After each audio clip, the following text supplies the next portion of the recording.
পিপলে যোগদান মানে আমাৰ এতিয়া আৰু চাৰিওফালে ৰাস্তা বন্ধ হৈ গৈছে, যেহেতু আমি বিজেপিও ভাল নাপাওঁ, হাগ্ৰামাত ভাল পাইছিলোঁ যদিও এতিয়া ভাল নাপাওঁ। কিয় হাগ্ৰামা যদি একেলা থাকিল হয়, আমি পূৰা মুছলিম মানুহখিনি আমি হাগ্ৰামাৰ পিছত আগত ভোট দিছিলোঁ। যোৱা ভোটত আমি দি থৈ গৈছোঁ, নহ'লে হাগ্ৰামা এই 28 কানাখন নাপালা হয় যদি আমি মিয়া মানুহ নিজিকালোঁ হয়। গতিকে মিয়াক ইমান অসন্মানি কৰি আছে বিজেপিয়ে, আমি সহ্য কৰি আছোঁ, কিন্তু আমাৰ সহ্যৰ সীমা পাৰ হৈ গৈছে আৰু আমি সহ্য নকৰোঁ।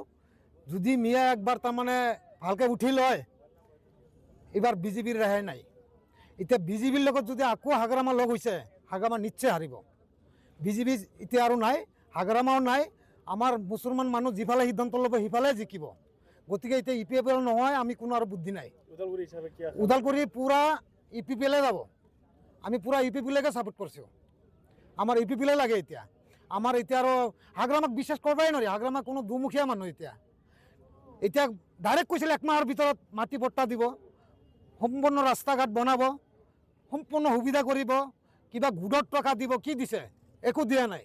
গতিকে আমি আৰু বিজেপিয়ে আমাক চাওক কিমান অসন্মানি কৰি আছে, কিমান অসন্মানি কৰি আছে মুছলমানক। এতিয়া নিউজত ডেইলি কৈ আছে হেমন্তই কামি হাৰা বলা ভাঙিব, কামি হাৰা মুছলমানৰ ই কি চাইছে? একবাৰ যদি মুছলমান জাগি যায়, তেনেহ'লে তাৰ কামি হাৰা লৈ গম নাপায় সি।